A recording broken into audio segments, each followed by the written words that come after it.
하겠어요. 모든 것을 헤매인 마음 보내드려요.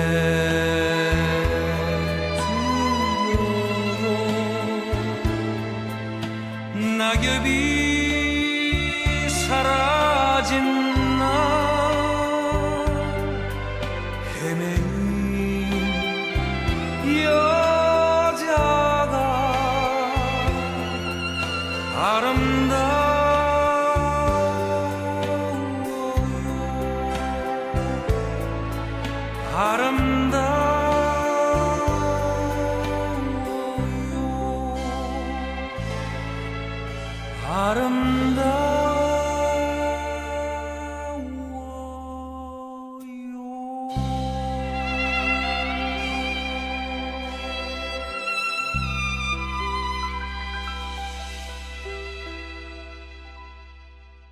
너무 아름다운 우리 가을 편지 노래예요. 이 노래 한번 우리 불러볼까요? 다 부르고 싶다더라고요. 그래, 뭐 시간이 걸리니까. 우리 예수 믿는 사람이라고 이런 노래 못 부를 거 없고, 너무 덤덤해가지고 계절이 와도 무덤덤하게 지나보내는 그런 사람 되지 말고, 이 가을에 하나님이 주시는 이 풍성한 이 가을의 정취를 온몸으로 이렇게 한번 여러분들 경험해 보시고, 또 이런 노래도 부르면서 정서에 한번 빠져들기도 하고, 한번 그렇게 한번 해보세요. 가을 편지. 영상에 나오는 이 젊은이들, 누군가를 그리워하고 사랑하고 편지를 쓰고 기다리고, 너무 뜨거운 열정의 젊음의 시간들, 이것을 아마 계절로 따진다면 7월달, 8월달 이글거리는 태양 같은 그런 때가 아닐까 싶어요. 그런데 그런 때도 시간이 지나면 다 지나가고 어느덧 가을이 오고, 그리고 어느 순간에 모든 활동이 정지되는 겨울이 오는 거죠. 쉴 새 없이 계절이 순환되고 우리의 삶이 계속해서 가는 겁니다. 그래서 성경은 우리에게 이 계절을 주면서도 이 교훈을 알려주죠. 이 자연의 계절이 우리에게, 우리 각자에게 교훈을 주는 것 같습니다.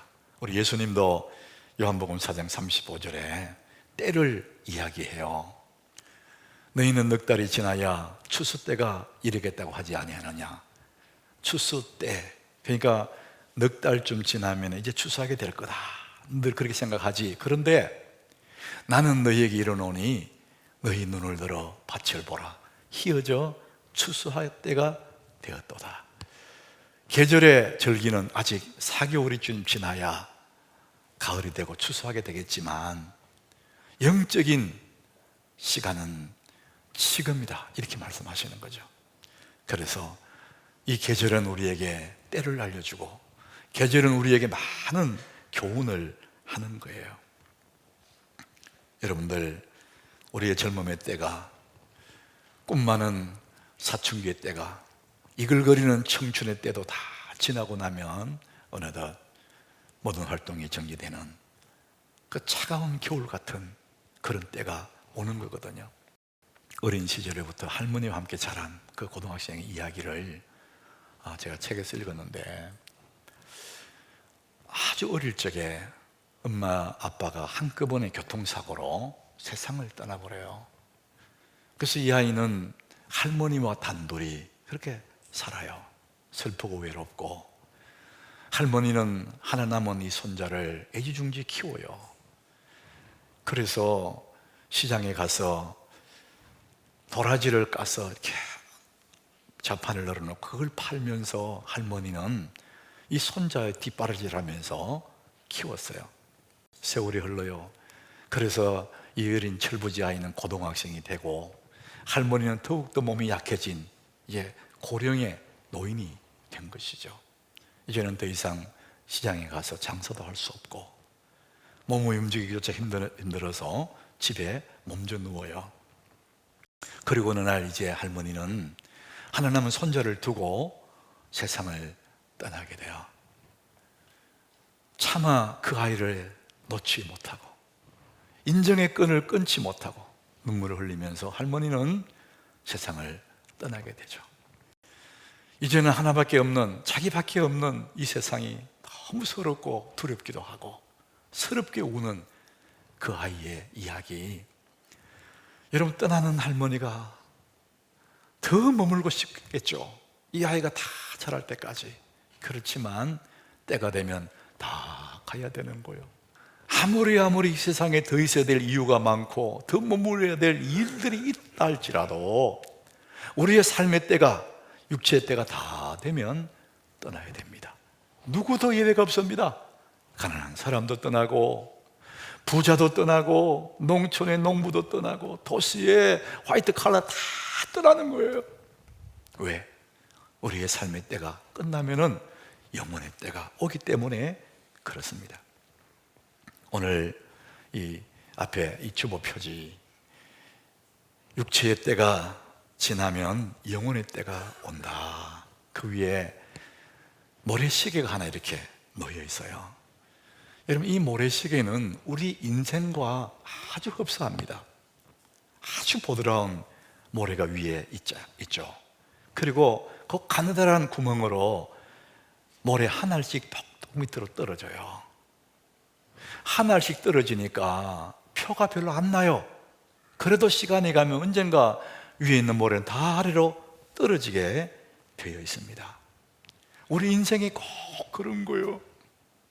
모래 한 알씩 빠져나가듯이 우리의 삶의 때, 육체의 때가 하루 지나가니까 사람들이 느끼지를 못해요. 그러니까 자기는 괜찮은 줄 알아요. 근데도 계속해서 모래시계 모래 한 알이 떨어져 나가듯이 내 인생의 삶의 때가 계속해서 줄어져 가는 거예요. 그 삶의 길이는 딱 정해져 있는 거예요. 그것 때가 다 내려가면 이제는 우리는 인생의 겨울을 맞이하게 되는 것이죠. 그래서 전도서 3장 1절에 우리 인생을 표현합니다. 범사에 기한이 있답니다. 천하만사가 다 때가 있다는 거예요. 그 다음 절에 보니까 우리 인생을 말합니다. 날 때가 있고 죽을 때가 있다. 태어나는 그 순간부터 모래 한 알씩 빠져나가듯이 우리 인생은 점점 줄어들어서 죽을 때가 있다. 이게 인생이라는 것입니다. 그래서 여러분, 우리가 호흡을 하고 지금 살아있잖아요. 밥을 먹고 친구를 만나고 웃기도 하고 울기도 하고 살아있다. 이걸 어떤 의미일까? 성경은 이렇게 말합니다. 베드로전서 4장 2절에 그 후로 다시는 사람의 정욕을 따르지 않고 하나님의 뜻을 따라 육체의 남은 때를 살게 하려 합니다. 우리 한번 따라해 봅시다. 육체의 남은 때. 우리가 지금 살아있다는 의미는 뭐냐? 육체의 남은 때, 모래시계에 모래가 남아있는 만큼 산다는 거예요. 육체의 남은 때. 근데 사람들은 육체의 남은 때가 얼마인지 아무도 몰라요. 서서히 빠져나가니까. 그래서 그것도 모르고 육체의 남은 때 살아있는 지금 뭐 하느냐? 사람의 정욕을 따라 산다는 거예요. 먹고 싶은 거 먹고 마시고 시집가고 장가가고 내일까지 연휴잖아요. 그저께 보니까 저녁부터 굉장히 차들이 많이 몰려다녀요. 도로마다 꽉 찹니다. 왜? 육체의 남은 때를 살고 있거든.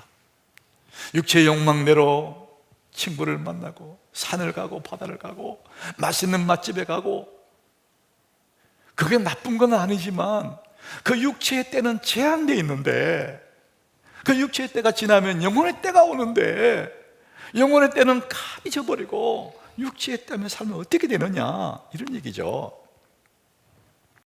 여러분, 톨스토이 단편 중에 사람은 무엇으로 사는가 유명한 단편 소설이 있어요. 하나님이 한 천사가 죄를 지어서 천사를 세상에 보내요. 사람으로 보냅니다. 근데 세상에 가서 사람에게 허락되지 않는 것이 무엇인지 알아서 오너라 숙제를 하나 주고 세상에 보내요.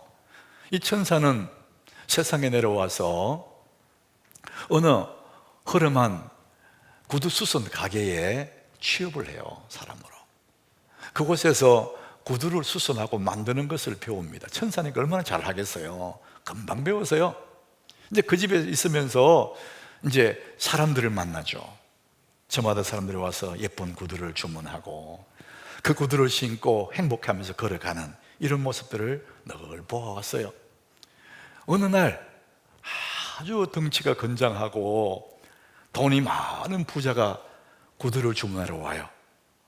아주 고급진 구두, 그것도 튼튼한 구두를 만들어 달라고 주문을 해요.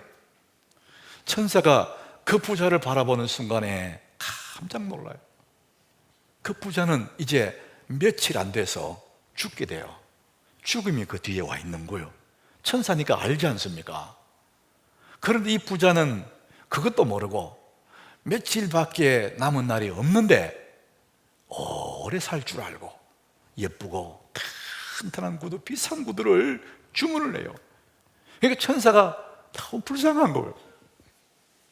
그래서 천사는 그 가죽 구두를 만들지 않고 그 사람이 죽으면 신고 갈 장의화, 죽은 사람이 신는 신발을 지었대잖아요. 그래서 그는 하나님 낸 숙제를 그때에서 알게 된 거예요. 사람에게 허락되지 않는 게 하나가 있구나. 자기의 마지막 날, 끝날을 모르는 거구나. 이 톨스토이의 작품이죠. 오늘 본문 14절에 그 말씀을 합니다. 우리 같이 읽어봅니다. 내일 일을 너희가 알지 못하는도다. 너희 생명이 무엇이냐? 너희는 잠깐 보이다가 없어지는 안개니라. 인생들은 너무나 똑똑한 것 같고 사람들이 대단한 것처럼 큰 소리 치지만은 내일 일을 모른다는 거예요. 하루 후에 내가 어떻게 될지 모르는 인생들인데 이 땅에서 100년, 1000년을 살 것처럼 좋은 구두를 주문하고 집을 사고 땅을 사고 얼마나 어리석냐 이거예요. 그래서 하나님은 우리에게 이 말씀을 하시는 거예요. 너희들이 육체의 때만 있는 게 아니야. 육체의 때가 지나면은 영혼의 때가 오는 거야. 그러니까 육체의 남은 때, 모래시계 모래가 얼마나 남은 너희들이 모르지 않냐? 그 남은 때가 얼마인지는 모르지만 이 세상에 육체의 시간만을 위해 살면 안 된다. 육체의 욕망만 위해 살면 안 된다는 거예요. 자, 그래서 우리의 육체는, 우리 몸은 세상을 목말라 해요. 세상에 즐기는 걸 너무 좋아해요. 그런데 우리 속에 있는 영혼, 우리의 영혼은 하나님을 갈망하게 되어 있어요. 자, 그래서 오늘 성경 13절에 보니까요 이렇게 말합니다. 육체의 때를 그렇게 좋아하는 사람들에게 말씀합니다. 들으라. 너희 중에 말하기를 오늘이나 내일이나 우리가 어떤 도시에 가서 거기서 1년을 머물며 장사하여 이익을 보리라 하는 자들아. 이 사람들은 우리의 남은 때가 얼마인지도 모르면서 그냥 추구하는 게 뭐냐? 이익을 보겠다는 거예요. 돈을 많이 벌어서 부자가 되고 출세를 하고, 여러분 부자 되고 출세하는 게 그건 잘못된 것도 아니고 죄도 아니에요. 문제는 뭐냐? 이익을 보리라. 막연하게 돈을 많이 모으겠다는 거예요. 돈 모아서 뭐 합니까? 사람들은 다 육체의 정욕을 따라 사는 거예요. 그것 때문에 돈을 벌려고 그래요. 여러분, 막연하게 부자가 되면 행복할 거야, 많은 것을 가지면 행복할 거야 생각하지만 그렇지 않습니다. 여러분, 사람들은 그저 많은 걸 추구하는 여기서 인생이 골병이 되는 거예요. 사람들의 욕망의 끝이 어디일까요? 여러분들이 만약에 돈이 잘 벌어진다고 생각해 보세요. 얼마쯤 벌면 나는 더 이상 안 벌까? 거의 대부분이요, 끝이 없어요. 백만장자는 천만장자가 되려고 그러고 억만장자가 되려고 그러고 더 얻으려고 그럴 거예요. 거기서 인생의 끝이 나는 거예요. 마귀가 우리 인생을 무너뜨릴 때 많은 고난을 주어서 무너뜨리지 못해요. 망하게 만들지 못한다는 거예요. 사람은 가난하고 힘들고 어려울수록 하나님을 더 붙잡기 때문에 마귀는 게 너무 잘 알아요. 그래서 마귀는 어떻게 하든지 열심히 돈 벌게 만들고 열심히 성공하게 만들고 막 그렇게 만들어요. 그러다가 시간이 지나면 몸이 병들어요. 그러면은 버렸던 돈을 병든 몸에 다 갖다 넣어버리는 거예요. 그 아무것도 없어요. 그래서 마귀는 한 방에 우리를 보내버린다는 거예요. 여러분, 그것은 계산적으로 제로잖아요. 그렇지만 더 안타까운 것이 뭐냐? 우리의 육체에 주어진 모든 때, 내 인생의 모래시계에 주어진 그 때를 엉뚱한 일에 욕망을 따라 다 잃어버린, 그것이 너무나 안타까운 것이죠. 그렇다고 여러분이 부자 되지 말고 출세도 하지 말고 돈도 벌지 마라, 그게 아니에요. 우리 그리스도인들이 선한 목적으로 출세도 하고 성공도 하고 돈도 벌어야 되는데 원칙 3가지가 있어요. 첫 번째, 돈 번다고 자신의 건강을 해치지 마라. 건강 해치면 돈 버는 건 복이 아니라는 거예요. 그야말로 죽도록 돈 버는 거예요. 그 나중에 진짜 죽습니다. 그 돈 한번 써보지도 못하고. 이런 건강 해치면서 돈을 안 버는 것, 그것이 크리스찬의 첫 번째 원칙이에요. 두 번째는 내 몸을 안 상하는 것도 물론이지만 다른 사람의 손에 끼치지 마라. 남의 손에 끼치면서 돈 버는 것도 복이 아니다, 그런 얘기예요. 세 번째 원칙이 있습니다. 우리의 삶에 돈을 벌 때 내 믿음의 손해를 보면서 돈을 벌지 마라. 하나님을 멀리 해가면서 돈을 추구하지 마라. 그렇게 버는 돈들은 다 복이 아니고 오히려 독이 된다. 자, 그래서 우리 그리스도인들이 성공을 하고 돈을 벌고 출세를 하도록 이 원칙을 지키라는 겁니다. 그런데 이런 원칙을 무시한 사람이 성경에 나옵니다. 이 사람은 굉장한 부자예요. 그냥 부자 된 게 아니고 열심히 일했습니다. 성실하게 일해서요, 누가 봐도 열심히 자수성가한 사람이에요. 엄청난 부자가 됐어요. 자, 그럴 때 이 사람은 스스로 이렇게 만족하면서 이제 됐다, 이제 내가 편히 쉬고 먹고 마시고 즐거워해야지, 그렇게 고백을 해요. 다시 말하면 노후 준비를 잘 해놓은 거예요. 자, 그럴 때 성경은 이렇게 말합니다. 누가복음 12장 20절 우리 같이 읽어봅니다. 하나님은 이르시되 어리석은 자여 오늘 밤에 내 영혼을 도로 찾으리니 그러면 내 준비한 것이 누구의 것이 되겠느냐. 여러분, 이 사람이 돈 버느라고 성공하느라고 자기 육체의 때가 다 소멸하는지도 모르고 죽도록 돈 버는 데 열심한 거예요. 그렇게 돈 벌고 성공하는데 그 세월이 안 갔겠습니까? 오늘 밤 너의 육체의 때는 남은 날은 이제 오늘 하루밖에 없어. 근데 좋은 구두 맞춰 신고 돈을 벌고 창고를 짓고 그 무슨 의미가 있냐? 크리스찬의 원칙을 안 지킨 거예요. 또 하나는 우리의 영혼은 그런 물질로 만족하지 못해요. 이 몸이야 이 세상을 목말라 하지만 우리 영혼은 하나님을 갈망하는데 돈을 많이 번다고 해서 내 영혼이 만족하느냐? 절대 그렇지 않다. 오늘 14절을 다시 읽어봅니다. 우리 같이 읽습니다. 내일 일을 너희가 알지 못하는도다. 너희 생명이 무엇이냐? 너희는 잠깐 보이다가 없어지는 않겠니라. 이 부자가 자기의 젊음의 때가 다 지나간 줄도 모르고 육체에 남은 때가 다 소멸됐는지도 모르고 노후 준비 다 됐다. 근데 이미 오늘 밤까지 하루밖에 안 남았다는 거예요. 근데 너희 생명이 잠깐 지나가는 안개다. 여러분, 안개의 특징은 잠시 보이다가 없어져요. 근데 여러분, 오해하지 말아야 될 것은 허무하구나, 우리 인생은 안개 같은 인생이야, 금방 사라지는구나, 허무하다, 그게 아닙니다. 여러분, 사라지면 끝이 아니에요.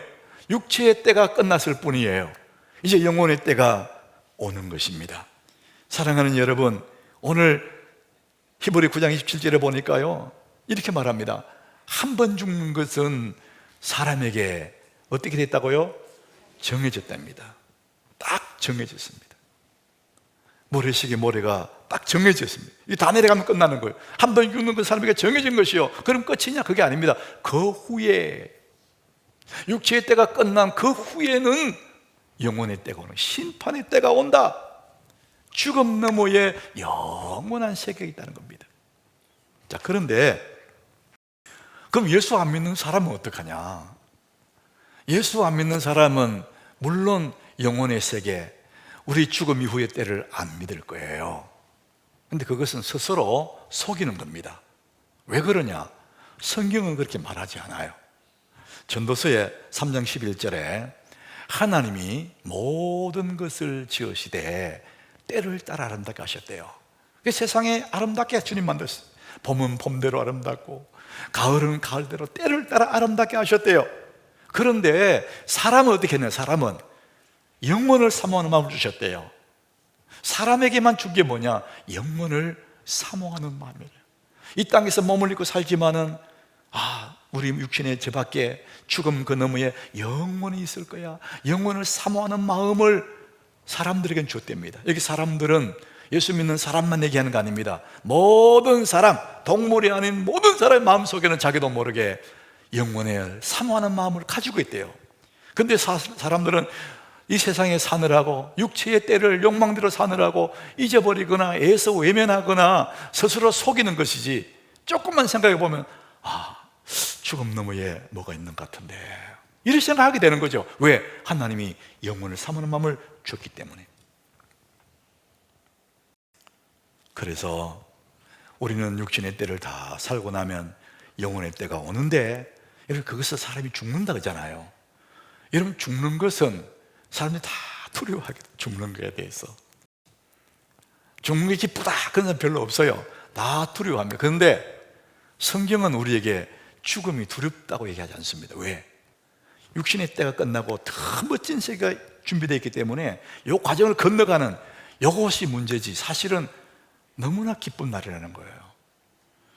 여러분 성경이 말하는 죽음은 우리 이 몸에서 영혼이 떠나는 거예요. 여러분 의학적으로도 우리 몸에서 영혼이 빠져나온 것을 죽음이라 얘기합니다. 지금은 우리 몸과 영혼이 함께 붙어 있으니까 살아있는 겁니다. 그런데 이 몸이 낡아지고 약해지면 영혼이 이제 더 이상 이렇게 못 살겠다, 떠나는 겁니다. 벗어나는 거예요. 그럼 그게 이제 죽는 겁니다. 한 번은 사람들이 죽는데, 몸에 떠나는데, 그러면 심판대 앞에 선다는 것이죠. 죽으면 끝이 아니라 하나님의 심판대 앞에 서게 되고, 예수를 구주로 믿는 사람들은 하나님의 심판대 앞에서 구주 예수 그리스도로 말미암아 우리 영원한 복락세계, 영원한 기쁨의 그 세계에서 주와 함께 살게 되고, 육체의 때에 주를 알지 못하는 사람은 영원한 형벌에서 이를 갈미 있으리라, 이렇게 말씀하십니다. 자 여러분, 지금은 우리가 살아있어요. 아직 죽지 않았습니다. 지금은 육체의 때 속에, 육체 속에 살고 있는 것입니다. 이럴 때 우리가 뭘 해야 되느냐? 지금 살아있는 지금 우리가 무슨 일을 해야 되느냐? 이게 너무나 중요한 거예요. 영혼의 때가 있는데 육체 욕망만 위해 살면 안 되지 않습니까? 제가 10월 중에 오늘 사실 내가 죽음에 대한 얘기를 하려고 그랬었어요. 사람들이 죽음을 다 두려워하니까 젊은 사람, 나이 든 사람 구별 없이 가거든요. 누가 먼저 갈지 아무도 몰라요. 그래서 우리가 죽음 준비를 잘 해야 되는데 막연하게 두려워한단 말이죠. 자, 그래서 제가 10월 안에, 오늘 너무 시간이 많이 가기 때문에 10월 안에 우리가 죽음 준비 잘 해야 되겠다, 영혼의 때를 잘 준비해야 되겠다, 이제 그 과정들이 있어요. 근데 딱 하나는 뭐냐? 예수 잘 믿으면 됩니다. 여러분 믿음 좋으면 끝까지 아무 문제가 안 됩니다. 그래도 그 프로세스가 있습니다. 자, 그거를 한번 다음에 말씀드리겠습니다. 홍사중이라는 사람이 늙는다는 것과 죽는다는 것, 이제 이분이 그런 책을 썼어요. 참 의미 있죠. 늙는다는 것, 죽는다는 것. 근데 거기에 젊은 30대 초반에 어떤 부인 얘기가 나와요. 이 부인은 23살에 결혼을 해요. 그래서 딸 둘을 낳습니다. 그 이쁜 딸 둘을 데리고 남편과 함께 아주 행복하게 살았죠. 그런데 30대 초반에 이 부인이 어느 날 너무 배가, 폭통이 너무 심해가지고 병원에 갔더니 난소암이래요. 그래서 의사로 할 수 있는 일이 아무것도 없습니다. 이제 부인 남은 날은 2달입니다. 당신의 이 땅에 육신의 때 남은 시간은 두 달입니다. 이 통보를 받아요. 하늘이 무너지죠. 자기가 죽는 것도 괴롭지만 저 눈에 넣어도 안 아픈 두 딸을 어떡하나, 아직도 어린 저 두 딸을 어떡하나. 자, 그래서 마음을 굳게 먹고 내가 남은 2달 동안, 내 육체에 남은 시간 2달 동안 내가 저 딸을 위해서 준비를 해야 되겠다. 죽음 준비를 합니다. 첫 번째, 이제 2달 동안 매일처럼 그 딸을 끌어안고, 사랑하는 아이야, 엄마가 너를 너무 사랑한단다. 그 눈빛을 맞추면서 사랑을 이야기를 해줘야 되겠다. 두 번째, 내가 떠나고 싶은 저 어린 아이들이 엄마가 필요할 텐데, 엄마의 손이 필요한데, 그래서 좋은 새엄마를, 누가 우리 집 오면 좋을까? 좋은 새엄마를 찾아다니. 그게 얼마나 가슴 아픈 얘기예요, 여자로서. 그래서 그 딸들을 위해서 좋은 새엄마를 구하러 다녀요.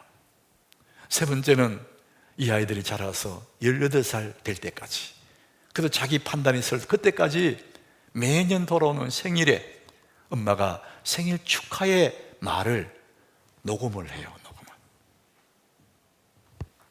여러분이 이 엄마의 얘기 들으니까 우리는 충분히 이해가 되죠. 자식을 향한 엄마는 다 주고 싶죠. 눈물을 흘리면서 그 남겨질 그 아이들을 위해서 이런 준비를 해요. 그거 진짜 잘한 걸까? 아마도 엄마가 떠난 다음에 이 아이들이 엄마의 눈빛을 생각하며, 내 아이야, 내가 너를 사랑한단다, 엄마를 기억하면서 굉장히 그리워할 거예요. 해마다 생일이 돌아오면 엄마의 육성의 녹음소리를 들으면서 엄마를 처절하게 그리워할 거예요. 눈물을 흘릴 거예요. 그 이상 없어요. 그게 다야. 육체의 때에 그 한정되어 있는 거죠.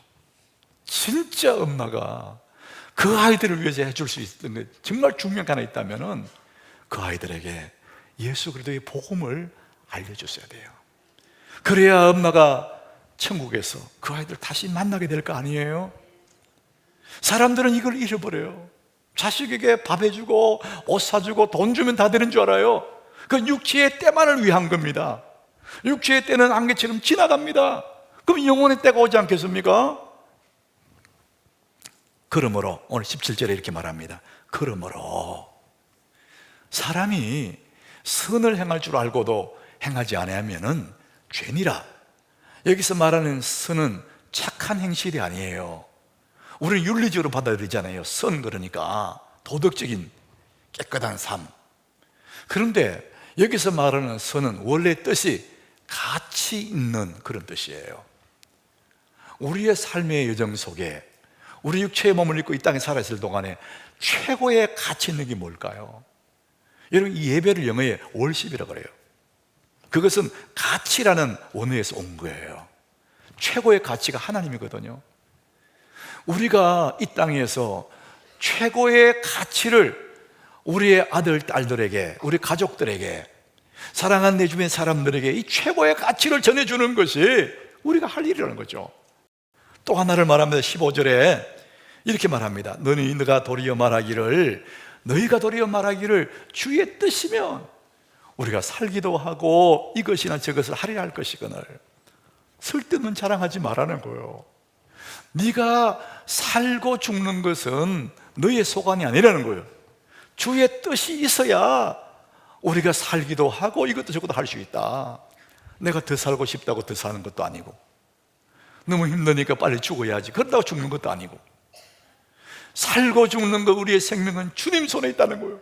그래서 네가 할 일은 뭐냐?